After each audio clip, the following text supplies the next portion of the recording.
great day. My name is Ericka Scott. I am the Executive Director at Life Changers, Inc.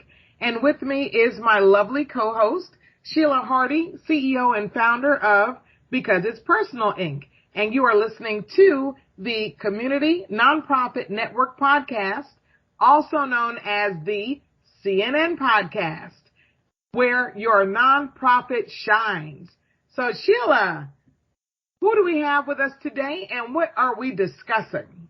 All right. Well, I tell you, we got an awesome person today. I call him Dr. J. At least I start calling him Dr. J, but his name is Dr. John Morgan. And Dr. John Morgan has this vision of the Cobb Hope Park, he's the executive director of the nonprofit charity organization that will relocate unsheltered homeless individuals. So, Dr. J, how are you doing today? I'm fine. Thank you, Sheila. Awesome. Well, tell us about this vision. Well, Cobb Hope Park came about as a result of volunteering to help the homeless. Years ago, even while I was still working, I volunteered at Must in the old Elizabeth Inn, helping people try to find jobs. And I've worked with the Center for Family Resources. It was known then as Cobb Family Promise, I believe. No, Cobb Hope. I don't know. But anyway, I worked volunteered with them.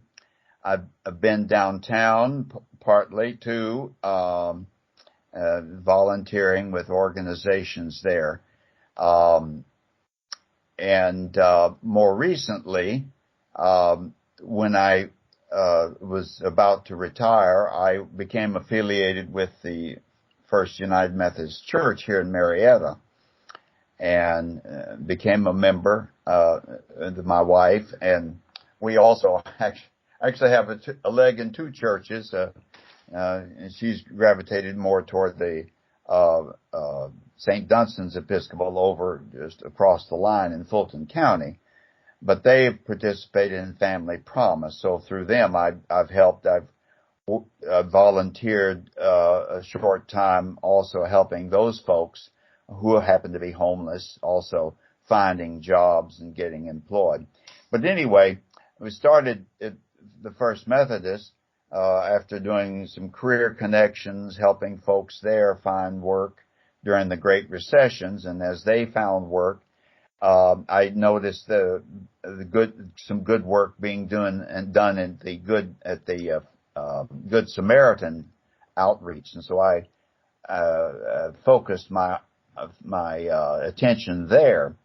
And they still do Thursday mornings from 9 until 12. It was going beyond the 12 at that time. I go the last hour and tell them about helping find jobs, and I do resumes, and if anybody needs help with that, I do that. And also we have begun helping folks with reentry. Those are those who have records. I discovered Georgia Justice Project downtown, and they're doing great work at helping people get their records restricted and expunged. And it's helped some of our folks as well. Plus, we've started a bicycle ministry there for those who are on foot, which most homeless are, unless they're sleeping in their car, they still use it.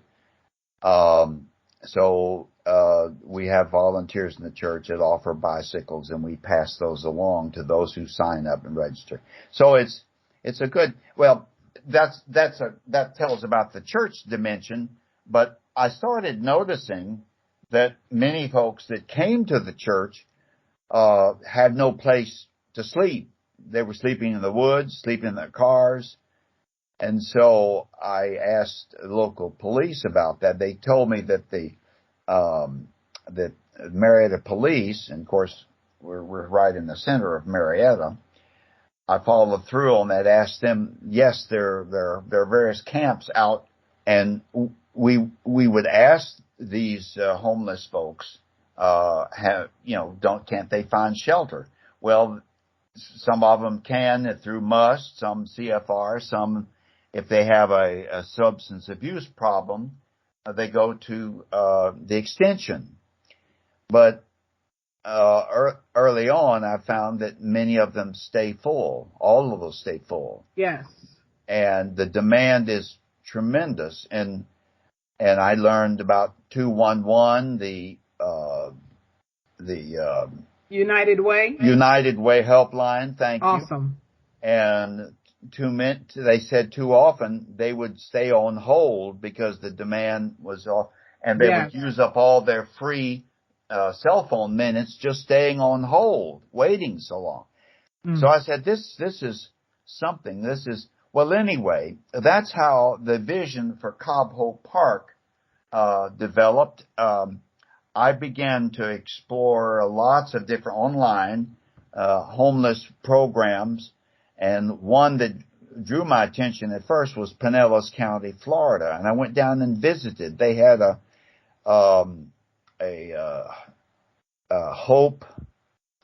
Pinellas Hope Camp, it was called. And they had tents, I won't tell you the long story of how the church, the Catholic Church, the diocese created that little park, that little area for them. But they would have them invite the homeless.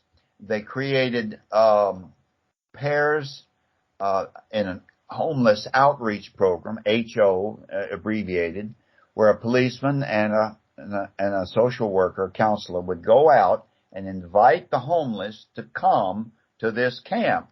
Wow. And there, if they would agree, they would have to, at that particular camp, I think the process is still the same.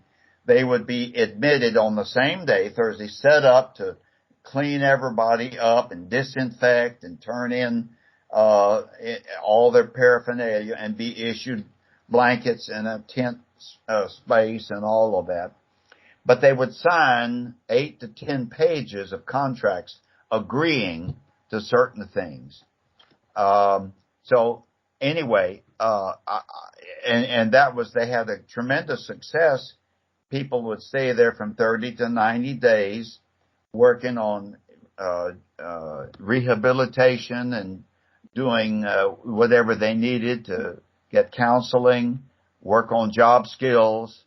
Some had life skills, some had GEDs to get. So they had all of that in classes and whatnot for free. And of course the church provided that, but then gradually grants, and they had a board. I had pictures of 3 boards full of names. That program had been going 10 years after some skepticism. But anyway, and then they had a tremendous success rate. Well, anyway, I felt that's what Cobb should do. I also volunteered in point-in-time counts. The HUD would send out volunteers once a year to count the homeless in tents. And since I started, I think the first year was 2017 or 18, I've been several times. The count of homeless has remained about the same, between 120, 130 homeless that lived out in the woods in tents and whatnot. Now, is that just in Cobb, or is that Atlanta Cobb. Metro? No, this was just Cobb. Yeah. Just Cobb, that many, huh? Yeah. I was living here in Cobb, and I kind of pull that to a close. That's been the consistent number that we've counted, but it's cold weather. We go out, and sometimes some of the last 2 years has been the coldest, either late January, the last week in January, or first week in February. And we would, some of the people would be in warming shelters, so they wouldn't even be at the campsites. But regardless, we still found that many. But anyway, the continuum of care that's coordinated through Center for Family Resources and MUST. There are two people that take in homeless, can all go to those two spots and sign up for shelter, for housing. Let's see. I had the name of Rapid Rehousing and Supportive Permanent Housing. Rapid Rehousing. So, but because of the housing situation, they had to wait. They were on waiting lists, and depending on the urgency, they were rated. And so I found when they started, there were almost 300 on the waiting list, and now that has dwindled to they're doing a good job at finding less than 200. So some of those may be the same as in the point in time count. We haven't, but somewhere I use that somewhere the homeless who are living in the woods, maybe staying with folks, number between 100 and 300, something like that. So we're trying to refine that number all the time. Even now, MUST has expanded. Yes. And so has the extension, and Cobb Family Resources has found other shelters, but the number still stays in that range. More recently, I found and visited what I would call the ideal model for homeless program. This is called Haven for Hope in San Antonio. It's been in existence now about 10, 11 years. San Antonio was having a similar problem with Los Angeles and other big cities. Lots of encampments, homeless clustered around in town near the charities that were doling out assistance, food, or whatnot. So the county, Bexar County, and San Antonio official got together. What are we going to do? And they solicited the interest of one of the oil men. I can't remember. It used to be an off-brand oil company, but maybe I could think of it in a minute. But together with his funding, he dumped about 70 to 80 million into the pot, and the county and the city made up the other. So I understand to $101 million they had available to throw into this. They researched 200 of the best, what they thought were the best homeless programs throughout the country and even in Canada before they came up with a vision and developed a campus. It looks like a junior college campus with multiple buildings and all of this for the homeless. It's centered around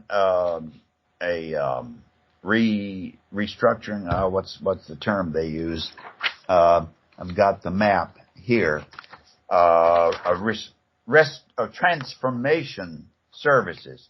I don't know if you can. Well, the listeners can't see, but there's a huge multiplex building in the center of this campus called Transformational Services. And what they've done is all of the homeless are brought to this center, and they have a courtyard. The entrance area is a courtyard that will accommodate 700 cots, 700 people from all over the county and on it. It's, of course, it's more populous than Cobb is. But then the courtyard is fenced in. They have food, they have showers and all, and the homeless can stay. I don't know. I'm not sure if there's any limit to staying there in the courtyard before they either make a choice to move up or to move out and go back to their homeless situations. They can come there voluntarily.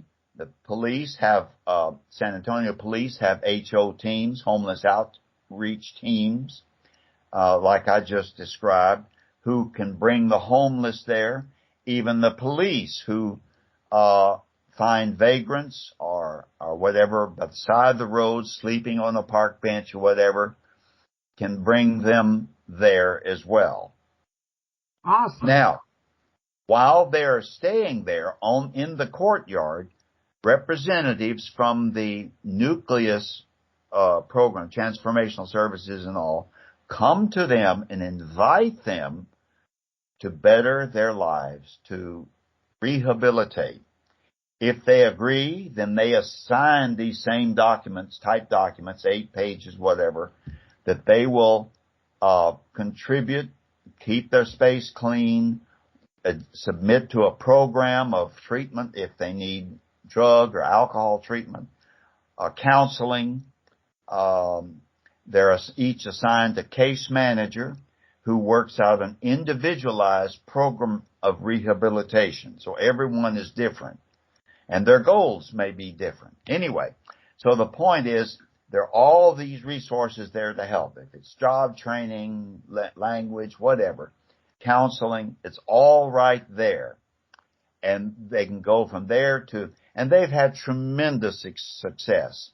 That people who go into this agreed, over 90% go on and stay rehabilitated and are not returnees, so their recidivism is quite low. So I said that's the number. So that's a long way around to say Cobb is fortunate. We have such a location where 90% of these resources are located. And it's the place, and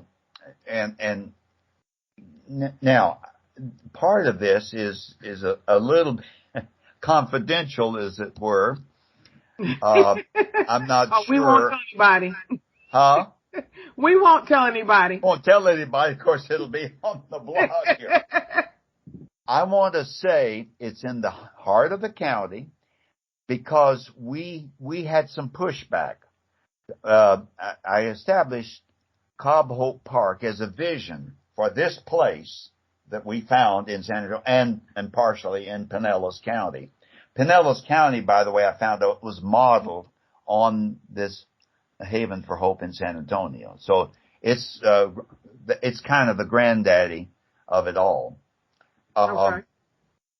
There is a place where I want to establish. It's an quote undeveloped spot in the center of the county where I want to create a park for pods because tents are not all weather here in Cobb. It gets too cold in the winter and too hot in the summer. Right. When you're down there by the beach year-round, it works better in tents. But so I found this gentleman that makes metal pods. It's aluminum pods. They're permanent structures, and I've brought them here. He's demonstrated them, a prototype. He's shown them to the Cobb board. Of course, the board of commissioners has had some turnover since then, as well as the Marietta City Council. But we have some funding already for these pods, and also a gentleman who would create the park. Wow. Keep most of the better trees, and so we could actually call it a park, but create little gravel paths to each of the circles of the pods. We could put, say, 20 pods per circle, and say have 5 different circles scattered around, so at least 100 pods and you could possibly put in more if the demand reaches that. But then they're within walking distance of the Cobb Community Service Board. It's now Highland Rivers has taken it over. They've merged. Okay. Which has a 24-hour counseling, walk in. You can go in and it's already been set up and being used. But, if you don't live near it, you've got to drive very few homeless get there because they're in different woods. That's my point, is to go out with homeless outreach teams, an officer and the social worker counselor, to go out and invite the homeless to come to this park. Now, if and if they're ready to come and sign the documents, they would agree to keep the stuff clean, clean up right. for living there, maintain the park. They would all have chores to do, which is part of their discipline. Keep their space clean. Submit to a caseworker. They would all have case management. So lay out their goals, work on them, go to class for whatever they needed. If it's a GED or if they need certain job skills, life skills.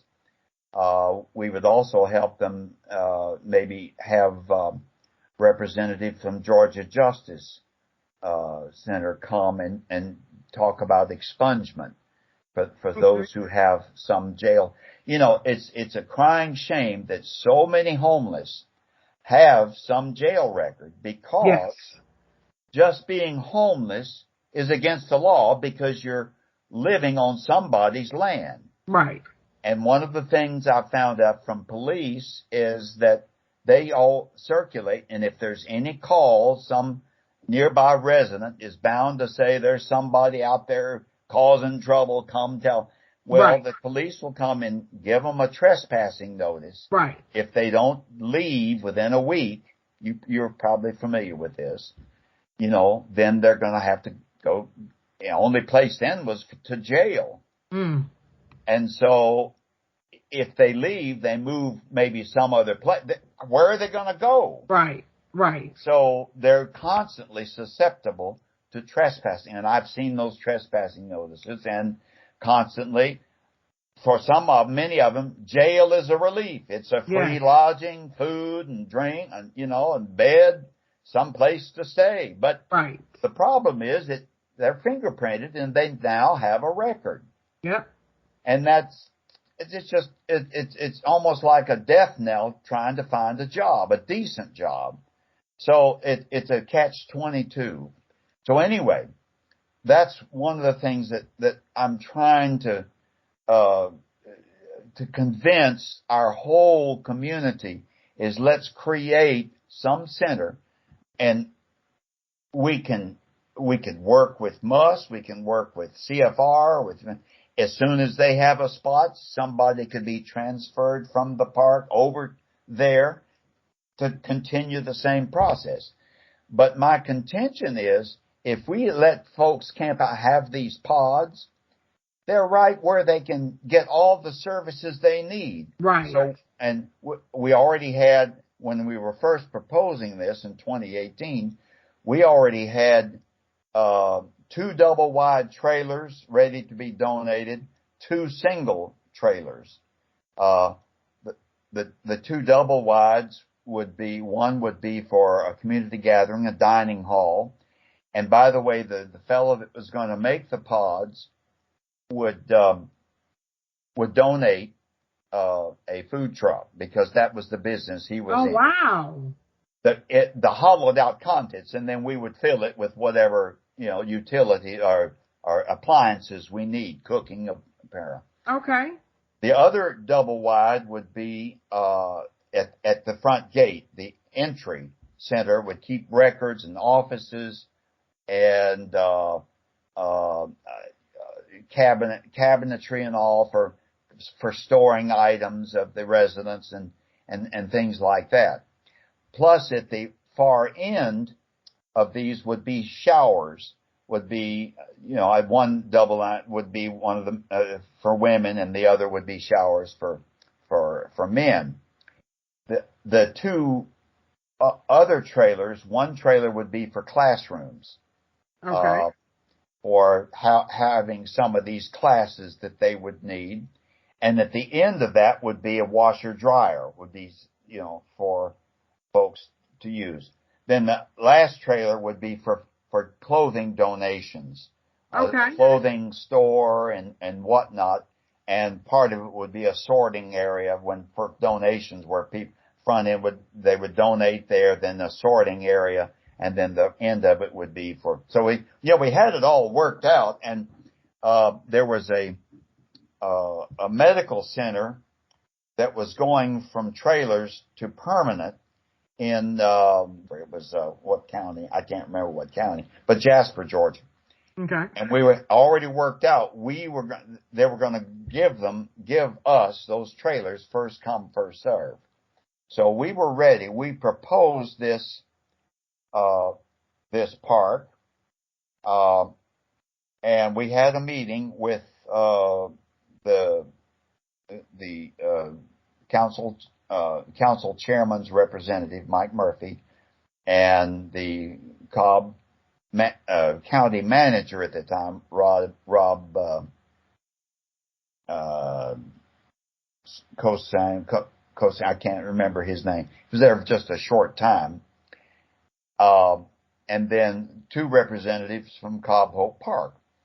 And we were this close. Everybody in that meeting agreed we can do this. The county would provide utilities, workers, so the utility costs would be minimal, a minimal lease because it would be on county land. I had my developer all ready to go. We have the funds for that for the first year. We needed to match donations for the first year operation. Let's see. Oh, and the county manager said, okay, all we need, let's go get an architectural rendering of the park. So we'll have a visual. I already had the map part laid out. Let's have an architectural rendering so everybody would know what we're talking about. So, and then we were to leave and sell. I was to get folks lined up to back it, and Murphy and to get the rendering. And the county manager, was to go and get the Marietta, because Marietta's property and several of the wards backed up to it across the street. Well, I went away on vacation, confident that we had a deal. I was all ready to go with a memo of understanding. But then I heard some flack. This leaked out, and that's why I was talking about some confidentiality in renewing this. It was leaked out that one of the council members was definitely opposed because he was building a new complex right across the street, housing complex. Oh. Medium income homes. And he hit the ceiling. He said, absolutely no way we can have he called it a homeless tent village across from. Wow. And was so by prejudice against what, didn't even care. And it just so distorted. He hit the papers, and we wasn't even there to respond to it. It just hit and got so much NIMBY against it. So we had to back off of it. And so the manager, young guy, and he's no longer manager. I don't know whether that persuaded him to take another different job. And he's in real estate, by the way. Oh, wow. He sent a letter, said, no, we can't do it if the city council is not going to be behind it. We only have one real opponent that I know of. So we have backed off, and that was 2018, 2019. I wrote a letter to the editor explaining the whole picture. And there's one more part to it that we've since added. I was approaching the sheriff, and I just sort of hinted at it and showed him a design of asking to use one of the buildings in their adult detention complex as a substance restoration center. Wow. And I'm going to stop there and not mention it any further, but I know what building, and he will know. We're still going to approach him. It's right there on that campus, right on the same street, down in the cross from where we want the park. Okay. I'm not mentioning specific names. I can show you privately where it is, the map and everything. And we know CDBG offers funding for projects like this. They have funded some abandoned fire stations.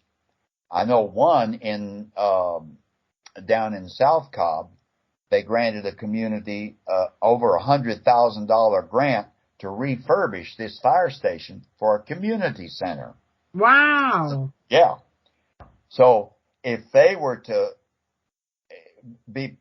we were to approach them for a grant, that would be one of the first steps for a substance abuse rehabilitation center. I know for homeless and for whatever, I know that would be favorable. And we could get 6-figure plus grant funds to refurbish that. And there's a building, I know it used to be a dormitory. It'll hold up to 200. You can make offices where counseling can occur, where people can live, so that the 30 to 40% of the homeless that the homeless outreach team, again, the officer and the social worker counsel, they go out to the woods and find, these homeless, and they invite them to come.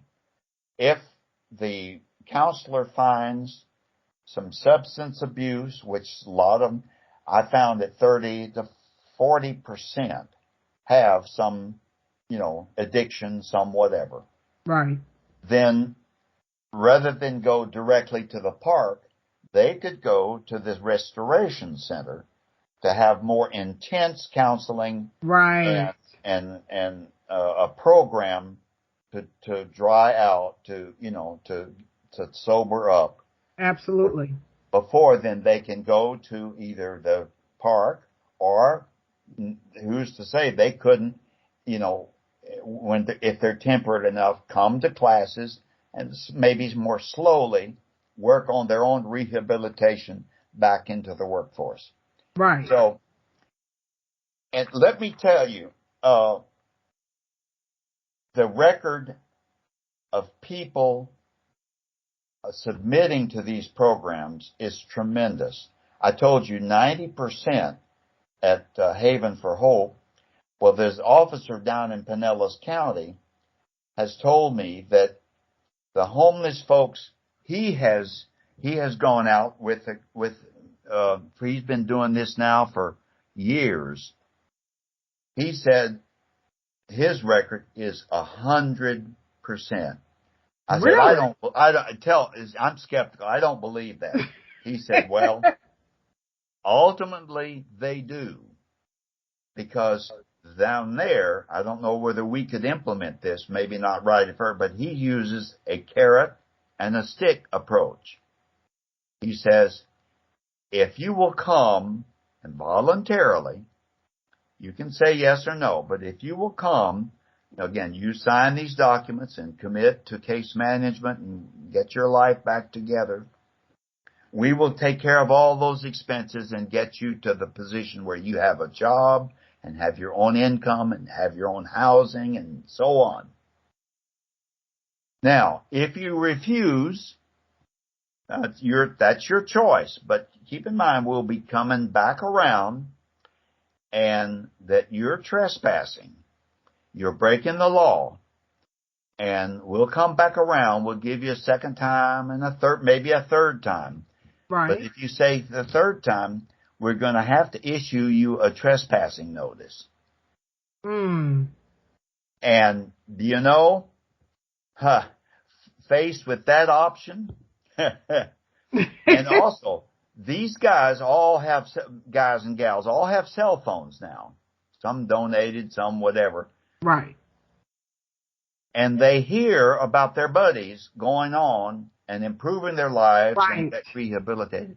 Right. He says, between all of that, I've only had very few hardened. He said the one last guy that was a holdout, we came by a third, maybe even a fourth time. He said, no, I just can't do it. He said, okay. We gave you this trespassing. We're going to have to take you in because you're on such and such person's property. And they can't tolerate that. Okay. We're going to have to take you into the jug. So he said on the way, it was several miles, it got awfully quiet in the back seat, in the cage where he sat. And do you know, and this is actually what he told me, they heard him starting to kind of quiet, tears. And he said, officers, I am so tired of this. And I don't want to go to jail again. I'll give it a try. I'll give it a shot. Wonderful. Yes. And I believe that. I believe that every person who has reached adulthood, given the faculties that God gave him, now we have mentally ill, we have institutions, we have particular types of housing that will, help them along. Right. But for a person in their right mind and that have gotten sober, it's imperative upon them to take care of themselves. God gave them the brains, the arms, the whatever. And anybody who says they live as a homeless person is still dependent on somebody for something. Right. For food, for a place to stay, whatever. So, and also there's another element. There is plus a spiritual element that if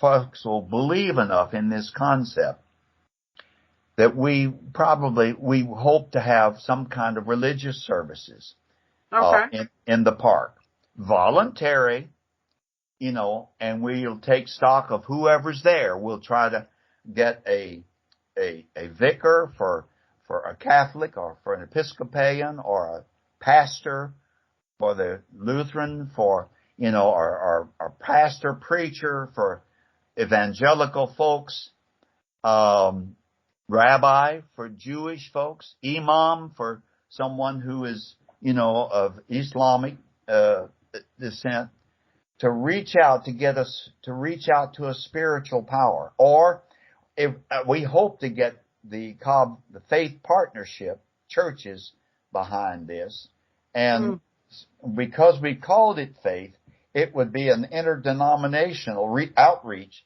to back this program. Right. And so they could help us supply, and then maybe change and rotate ministers, pastors, imams, whatever, rabbis. Right. And maybe have different, park. You can set up, you can do worship in any pocket park, and any several groups have that. But, and I would hope that we might have, if we have a double wide meeting, trailer, we could have discussions, faith discussions. Right. AA is very spiritually based, as you know, the 12-step program. Right. So you bring the Celebrate Recovery, the faith-based. Yes. Yeah. So all of this to try to reestablish, to get feet on the ground, reestablish disciplines, faith, connections, job, all these connections, work out record expungement, all this to try to clean up the lives. That's my hope. And that's sort of the figure, the image of Cobb Hope Park. Wonderful. That's Thank awesome. you for being so patient. That's No, that's fine. few times I've been able to sell the whole picture and not put people to sleep. Well, no, the whole goal is to put your idea, is to shine the spotlight on you, to put your idea out there, because there are other people in different stages, but along the same path with the same goal and mission and vision that you have, that may want to connect with you, or, and reach out to, hey, we have this piece in already going on, can we click up together? But, have you you named a few agencies and organizations. Have you connected with any, maybe other startup nonprofits who are trying to do the same thing? Yes, there are a number who try to do the same, but of course everyone stops short of housing. That has especially, and that's one thing that has put me back on my haunches, as they would say, to try to figure out how to deal with COVID. Right. Because these folks tend to be susceptible. But I look on the bright side in that possibly with independent pods would be the best location, rather than housing them all together in a dormitory. Right. Now, I know their new expansion, they have to, and I haven't specifically asked. I don't know if you've been through their new center, their Hope Center. No.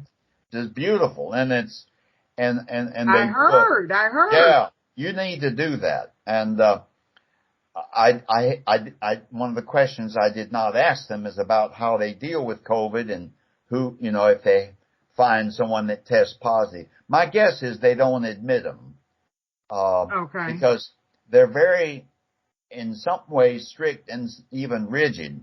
They'll not let anybody that has a substance problem, they'll not admit that. They only stay for a short time, and even that stay is based on they're looking for work, they're looking for jobs. I think a week or two. I think they're able to renew up to 30 days, but I've received a number of people who have been through their program and that still are homeless, but didn't have enough time or contacts, whatever, to find a job. So they were pitched that they came to the end of their stay at most. So, and I know each organization has certain restrictions. Right. So this concept, I hope to encounter everybody, that there would be a place, a shelter for everybody, and if their problem is mental illness, the homeless outreach team would find a place for them to go, if not Cobb Hope Park or the temperance shelter.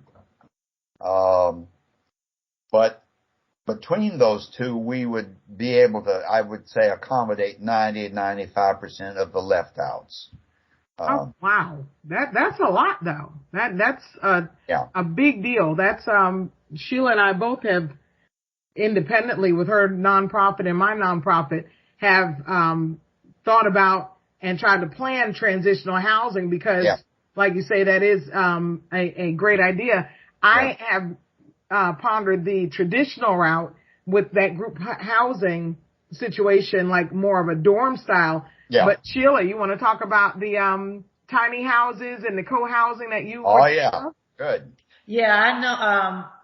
When I had first encountered John, when he said tiny houses, my ears perked up because it was like, okay, he has some of the ideas. And we have to understand that a lot of us nonprofit people have the same ideas. Right. It may just be different in how we do it, but it's the same idea. The bottom line of what we have together concerning the common ground is we need housing. Bottom line. Right. So once we come together and focus just on that, oh my goodness, what we could do. And so there's different, like, John was saying, there's different people that we need to work with. Some people with mental illness. Some people just tired. Yeah. It's not a mental illness. They're just tired. And so when you're dealing with a system that, if you think about it now, I know people are in the system, but when you're dealing with a system that is not passionate like some of us that have these nonprofit organizations, they're not passionate about that, that's a problem. And when one monkey stops the show, that's a problem. And so with that being said, once we come, and this is me, once we come together, unified, there's nothing that we cannot do. Right. So with that being said, with what John was talking about with the tiny homes, and when I first came in contact with John, there are so many different types of tiny homes, so many different types of villages, blah, blah, blah. And one thing about it is, if we can understand that once we're doing this, it's not just getting the money and saying, give me, give me, give me, but it's more of, okay, let's put in to these people so they can also be able to help when it comes down to, once they're finished, they can also, what I'm trying to say is, they can also work with the nonprofits or whatever to help. Sort of. Right. Go ahead. Yeah. Pay it forward. Yeah, pay it forward. Yeah, I'm just not there yet. But anyway, just pay it forward. So, the word that I'm actually looking for is investing in one another. That's what I'm looking for. I'm looking for investing. And so I think John has an awesome vision, and it needs to be implemented. It needs to start doing what it needs to do. And that's why our listeners, you out there, you know what John wants. You know what he said about the vision, and it needs to happen. So, one thing about it is I didn't get a chance to say, the subject of what we're talking about. And one thing about it is, when I met John, he talks about his age. And so one thing about it is, he is very young-minded. And even though his body isn't, his mind is. And, our subject, because I didn't get a chance to say it, is you're never too old to impact the world. And that's what he's doing right now. He's impacting the world. And there are too many of us that are, about to go into, in the senior citizen area. And so we still got a lot to do. And John, like I said, he's ready to go. Right. And he needs some help. He needs some help, everyone. He needs some help. And so once we help him, because we're going to help him too. Ericka and I, we're going to help him. He needs that help. So, John, are you ready for that help? Sure. John, do you have volunteers? Well, let's say I did. Everything is BC, before COVID. Oh, yeah. Yeah. That's good. I had a bunch of folks that were supportive of the idea. And if I got reestablished and that's kind of, I'm at the beginning of doing that reinvigorating this image and this inertia that we had up to before it kind of the NIMBYites shut it down, and then we had COVID. But two things that you mentioned, I wanted to tag on to that, and then we'll continue with this stream. Trauma is the thing that we've been dancing around, Ericka. These folks have endured trauma. Yes. Some of them, most or all of their lives, at least while they've been homeless. I had one person that came to the church, and I handed him an application for a resume, and I put it before him. And he just kind of looked at it, and he didn't even do anything. And I saw him there just sort of staring at it. I went over to him. Is everything okay? He said, yeah. Well, what, can you just tell me what job you had last? He said, the only thing I could get out of him was evicted. He was so crushed. He'd been fighting eviction and been homeless. Wow. And that was probably the most extreme case of being stunned by trauma. So, and that holdout person that I said down in Pinellas County was the last holdout until finally they put him in the car and he broke down in the back and said he was willing to give it a try. Folks like that have been so traumatized, yes, level after level, told no, told lies, yes, or whatever. And so that's the reason they say, no, I don't want anything. Don't get me, leave me alone. Right. They don't want to get their hopes up to be disappointed again. That's absolutely right. Right. And the other thing you mentioned was tiny homes. Do you know Paul Kirby? No. He is the guy who, I was trying to think of his last name, and boom, just before I said it, it popped up. Every now and then this old thing will go to work. He is the inventor of tiny homes, at least in this area, construction man. And he was a member of the church. I don't know if you've seen those in Kennesaw, the well-known tiny home village. No. It's a bridge church, Bridgeport, bridge. Bridge is I'll think of it in a minute. Their church had a piece of property, just some land, and they wanted to help out, do something with a mission enterprise. And so he spoke up as being a developer, contractor. He said, why don't we do something, create a homeless house? He was thinking in terms of one.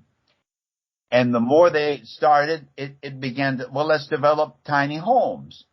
And do you know it grew? The congregation supported it.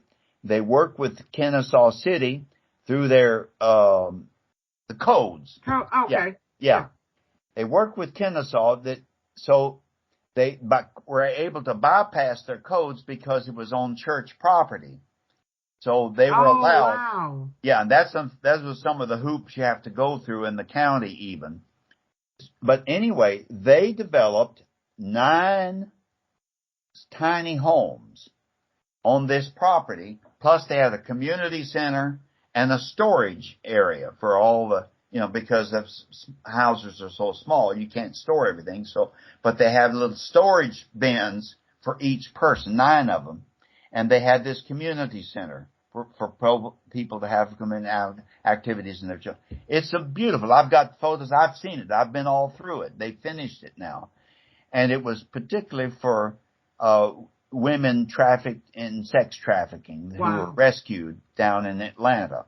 So that once they went through a 30 to 90 day process transition, then they could come up and with a job and with a car and even participate in the community, the schools, and live in these tiny homes for a year, 2 year, 3, or whatever, and they work out contractually. They would pay some, but not the full tab.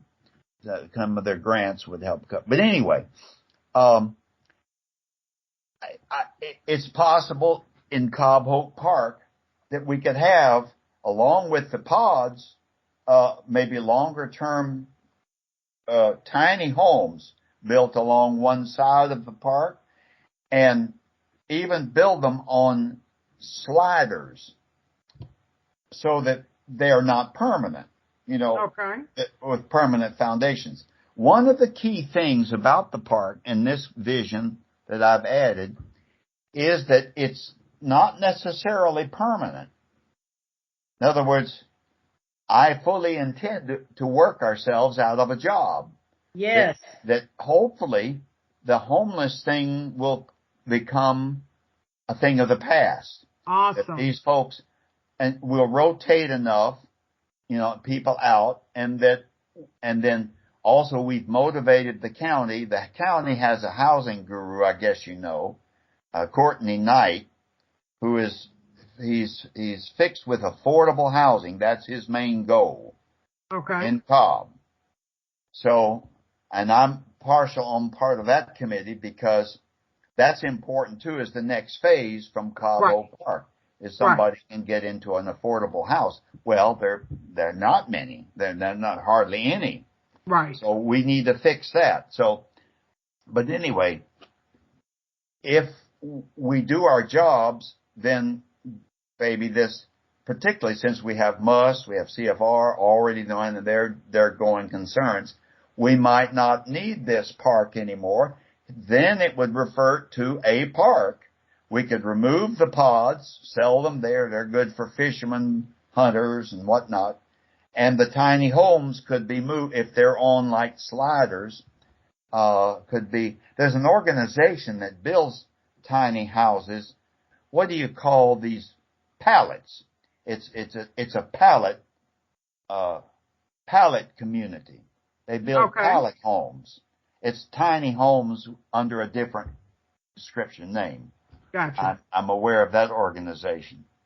So they've built pallet communities on these sliders that sit on the ground. It just is enough to raise the house off the ground. Right. In case of rain or something like that. Right. You probably can donate them to somewhere else because although the ideal end scenario would be all of the homelessness to be completely wiped out here in Cobb. Yeah. Unfortunately, there are too many communities that are still struggling with that. Yeah.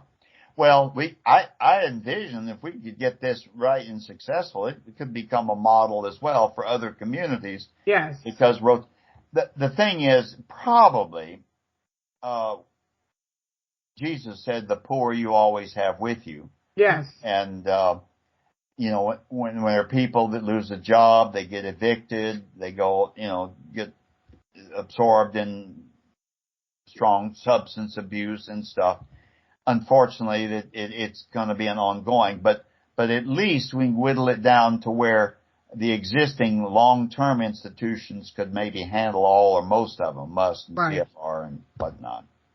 I am excited to hear not the location, because we know that's top secret, but about the collaboration with the sheriff's office, Sheriff Owens, right? Yes. Okay. Have you heard? He doesn't officially know about this yet, too. I've hinted to him. He doesn't know about it yet. Yeah, and I've hinted to him a little design blueprint for what this temperance shelter might look like, and come where even the source, where it might, and the CDBG fund. But I don't know, he's so new, and I don't know if this was in his first year. So right. I'm going to go back to him and make a formal.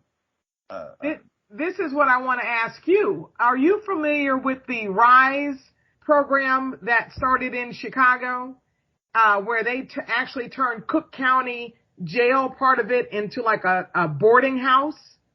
Wow.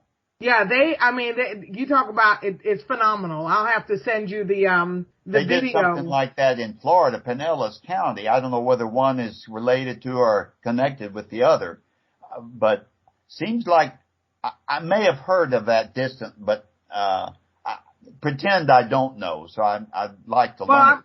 this isn't a promo for Rise, but it's just an awesome idea. Of course, I had to tell Sheila first before the video credits even ran.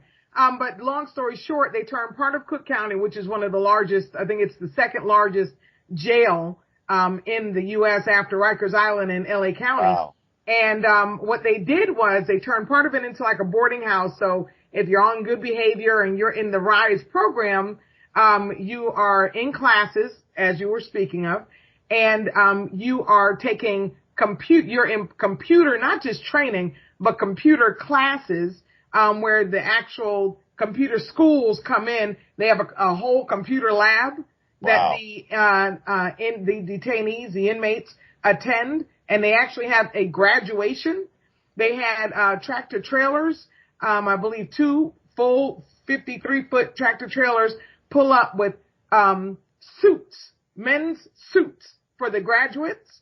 And they also have an in-house job fair where these guys are coming out earning $60, $70, $80, $90,000 a year. Wow. You talking now? I don't think you know, but my hashtag, you go on LinkedIn, hashtag each one, teach one, reach one. I said, if that is not, the stepping stone, for success, of course you still have to deal with the trauma. So we're still going to need you and Sheila, people who handle that behavioral part of it. But that there, oh my gosh, it they'll have me in tears. I mean, it really had me in tears. I'm like, we need that here. The thing of it is, if you think about it, God has already given us the idea of what works. Yes. We just have to come together, and I will stress this again and again. We have to unify. We have to come together and do this. And once we start doing this, it's going to impact everybody because we're all connected. Right. Right. So with that being said, this has been an awesome, I'm telling you, and I'm going to say another one, awesome talk concerning about, what you want to do, John, and, it's where it's going to happen. It's just was delayed. That's all. It's just a delay. It's all in God's timing. It's going to happen. It's a delay. That's all it is. I'm encouraged because of the shift in emphasis in the county authority and particularly in the sheriff's office and even in the police department, shifting from punishment to rehabilitation. Right. And what's the term they use in jail? Oh golly, I can't think of it. Oh wow. I'll think of it in a minute. The general term is rehabilitation, but those who have already been jailed. You're talking about diversion. Jail diversion. Oh, okay. Yeah. Some of those are homeless. Some of our jail diversion programs. The thing is, what I'd like to shift and what places like Mustang and like Cobb Hope Park is shift from a reaction to those that are already in trouble in crime to a proaction. Right. To go out to the homeless and all where crime is apt to take place, and in some cases minor has already taken, but before they get in real trouble. Right.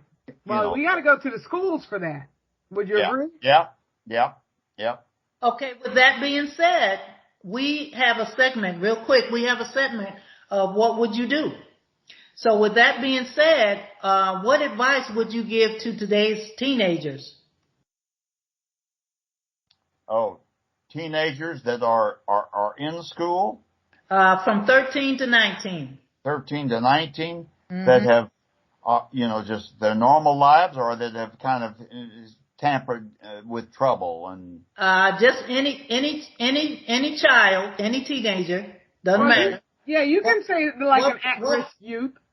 What would you do concerning just what would you want to give to anyone that's from that age, from 13 to 19?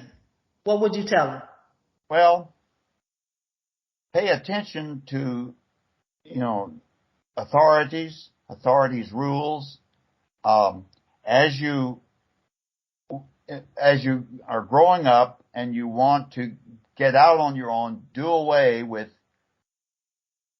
some of the constrictions you've had by being at home, channel those now while you're in grade school and living with your parents into acceptable channels.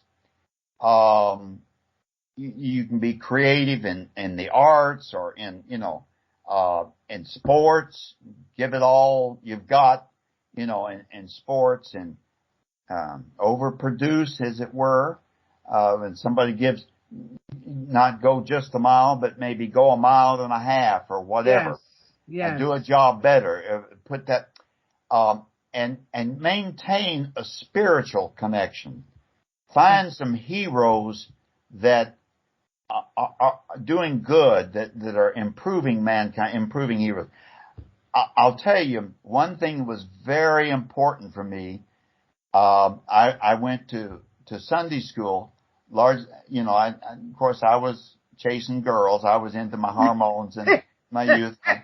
And there was the church had girls, and they had some good fellowship activities. I like to be with groups. Find groups and identify with groups that are into wholesome activities. And of course, I think of church. And one of the things, my spiritual heroes, I had a Sunday school teacher who could make Samson and David and Elijah just bigger than life. They were heroes. They were champions. Right. And I wanted to be one. I wanted to be like that. That has stayed with me. Be careful of people who want to, take a little here or lie a little here, because a little lie becomes a big lie. Yes. Becomes a crime, becomes stealing, becomes, So be up and up, and be proud of who you are so that you can be truthful. Right. And be honest. Very so you good. can be proud of where you are, who you are, and who you've come from. And it doesn't matter your circumstances. Even if your mama and daddy may have, left the scene and you're on your own, there's somebody who looks up to you. So provide a good path for them. Right.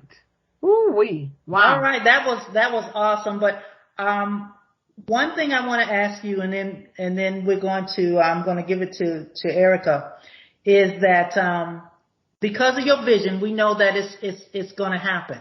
It's just a matter of when.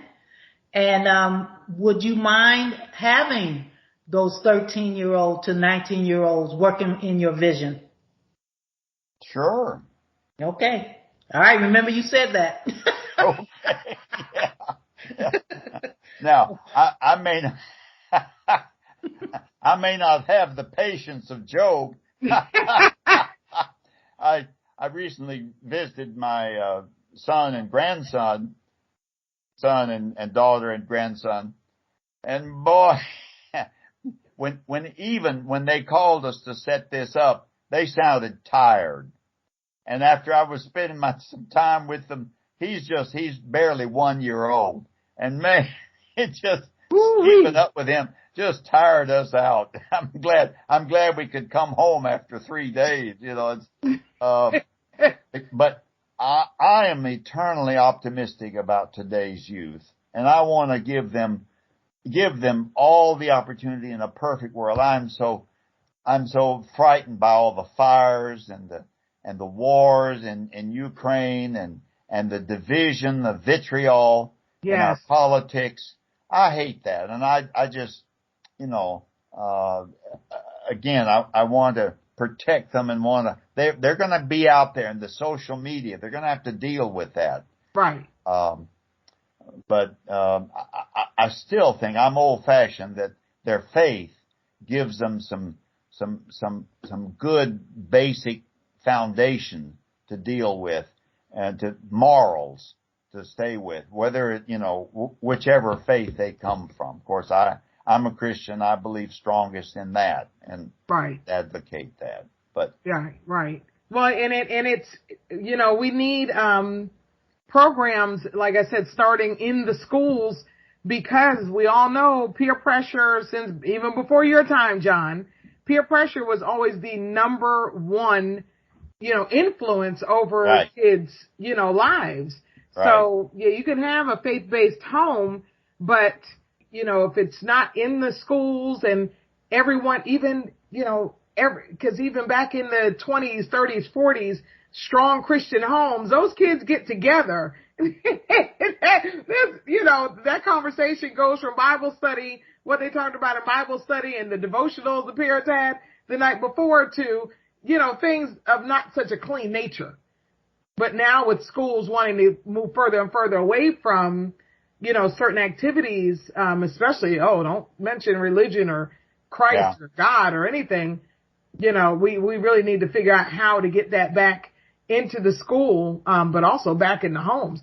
Personally, and I'll say this and I'll leave it alone, I just feel that society has corrupted our households to the point where, like you said, there's a lot of division, but they're also making it to where parents have to work so hard, even when there are two in the house, that just to make ends meet, little Johnny, little Sarah, how's that? Little Sarah, now, I grew up a latchkey kid, but, these kids are pretty much raising themselves. They have a roof over their head, they have clothes on their back, and lunch money, yes, but they don't have that guidance and direction. And you work a job, 2 jobs, and you come home, and honestly, it's like, I love you, but I'm done. I'm pooped.